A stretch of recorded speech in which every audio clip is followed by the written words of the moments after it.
Boa tarde.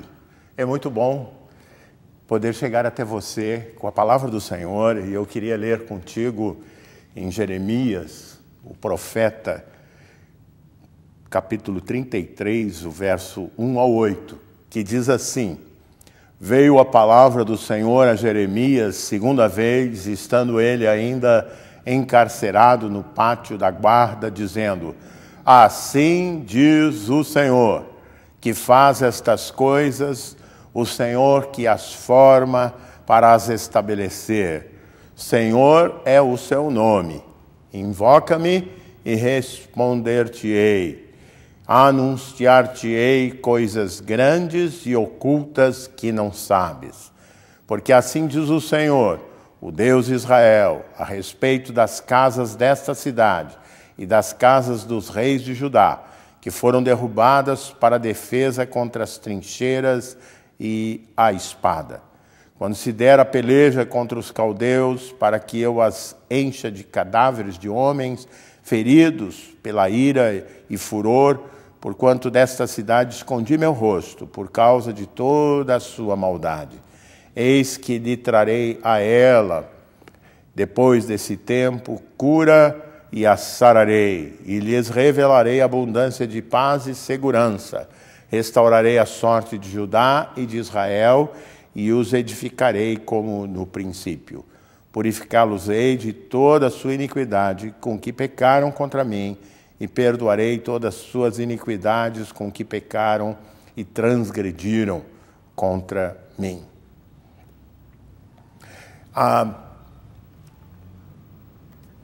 As palavras de Jeremias consideradas sempre palavras assim muito duras, né? Palavras muito enfáticas. Isto porque o profeta não transigia com as coisas erradas. Havia bastante acomodação por parte até da própria religião em relação ao rei, em relação aos príncipes, transigindo em termos de ficar bem com todos, ainda que o povo em geral esteja sofrendo as consequências de governo envolvido em corrupção, envolvido em maldade, envolvido em imoralidade, envolvido em injustiça. Mas há sempre aqueles que são levantados por Deus em defesa do mais fraco, em defesa do pobre, em defesa em favor da justiça, daquilo que é propósito de Deus, que é o propósito de abundância, o propósito de paz, o propósito de bem para todos. Há um famoso teólogo cristão, protestante, que viveu na época do nazismo na Alemanha, acabou sendo preso, enforcado por causa da sua postura de fé. Ele dizia assim: eu nunca vou poder estar bem enquanto houver crianças morrendo precocemente, mulheres sendo espancadas e a injustiça sendo praticada. Porque o meu bem não é individual. O meu bem é o bem para todos, é o bem de todos. Faço esse preâmbulo. Na verdade, eu quero comentar um pouco sobre o texto. Jeremias faz um apelo para a oração. O coração dele não está com a preocupação com ele mesmo. E essa é uma primeira característica das pessoas que sonham, que têm ideal de bem-aventurança, de felicidade para a comunidade. Porque se a gente lê o texto no seu início, no primeiro verso, diz: veio a palavra do Senhor a Jeremias, segunda vez estando a ele ainda encarcerado, preso no pátio da guarda.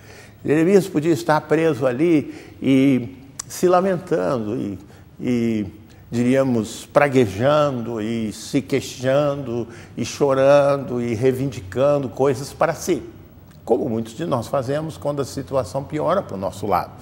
Porém, Jeremias estava preocupado com coisas que ele considerava mais graves.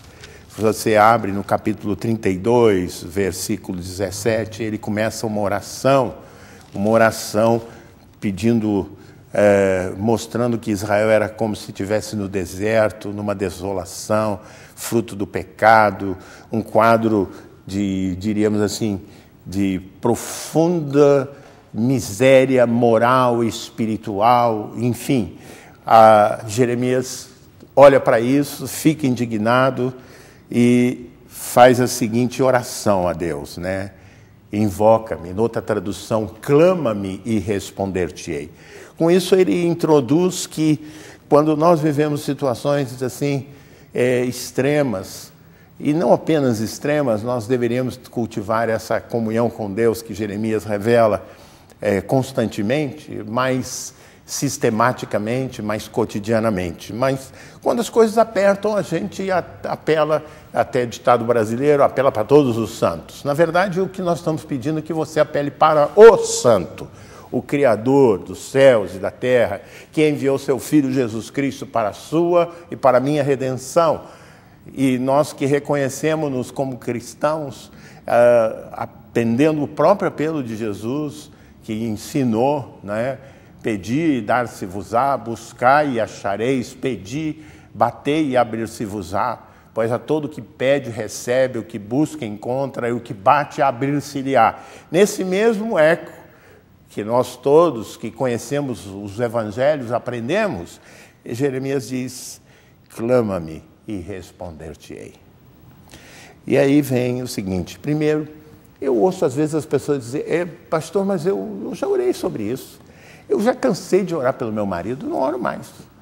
Ou cansei de orar pelo meu filho, ou cansei de orar pelaquela irmã, não oro mais. A ordem é para orar. Se você vai ter que orar 10 anos, uma semana, um mês, 20 anos, não importa. Dou um testemunho. Na minha adolescência, eu estive fora da igreja, estive envolvido com drogas, estive totalmente perdido. Minha mãe orou 8 anos para que eu tivesse uma experiência com Deus e fosse liberto do jugo que eu vivia. Ela podia ter desistido no primeiro ano, mas ela não desistiu. Quando nós cremos na soberania de Deus, ainda que a causa pela qual oramos parece que não está acontecendo nada, parece que não está melhorando, eu quero recomendar, ore mesmo que já tenha orado. Ore mesmo que já tenha orado uma semana, ore mesmo que já tenha orado um mês, ore mesmo que já tenha orado um ano. Segunda coisa, você está orando e a situação pela qual você está pedindo piorou. Aí você diz, não vou mais orar. Está muito pior. Eu oro, não adianta, está pior. A ordem é para você continuar orando, porque é uma postura de fé, de convicção, de que essa circunstância e as coisas que estão te intimidando, elas não são eternas, elas não são prevalecentes, elas não prevalecem sobre a soberania de Deus. Então, ainda que o horizonte tenha piorado, você continua orando, insiste orando diante de Deus. Terceiro, ore porque é uma ordem da palavra de Deus. Sim, Jeremias mesmo insiste nesse quadro de que devemos orar, porque a palavra determina, no capítulo 29 e 13, um texto bastante conhecido de todos nós, diz assim, clama-me, buscar-me-eis, melhor dizendo, e me achareis, quando me buscardes de todo o vosso coração. Ou seja, de todo o nosso coração rompendo, derrubando todas as barreiras, todas as dificuldades, até mesmo a nossa falta de fé, até mesmo a situação que não melhorou, até mesmo a pessoa que não quer nem que nós oremos por ela. A palavra diz claramente, buscar-me-eis e me achareis quando me buscardes de todo o vosso coração. E lá em 2 Crônicas, capítulo 7, 14, o texto diz, se o meu povo que me chama pelo meu nome se humilhar e orar, eu ouvirei dos céus. Assim, baseado na direção da palavra de Deus, que se sobrepõe à minha palavra, se sobrepõe às suas opiniões, é Deus falando conosco. Insista. Dessa linha de Jeremias, clama-me e te responderei. Sim, você só pode parar quando você enxergar a resposta de Deus. E ela virá. E ore também, porque o Espírito Santo nos inspira. Paulo escrevendo aos Romanos diz que o próprio Espírito intercede por nós com gemidos inexprimíveis. Ou seja, quando você busca a presença de Deus, você ganha a inspiração do Espírito Santo, que traz a sua memória, que fortalece a sua fé, que estreita a comunhão do teu espírito com o Espírito de Deus. E aí as coisas mudam. Seu coração é consolado, sua fé é fortalecida e você prossegue. Portanto, a mensagem para você hoje é: clama-me e responder-te-ei. E tem mais, e anunciar-te-ei coisas grandes e ocultas que não sabes. Várias situações que você vive têm causas que você desconhece. Mas quando você se volta para o Senhor, insiste em oração, o Senhor vai te revelando o caminho trilhado e o caminho a ser trilhado.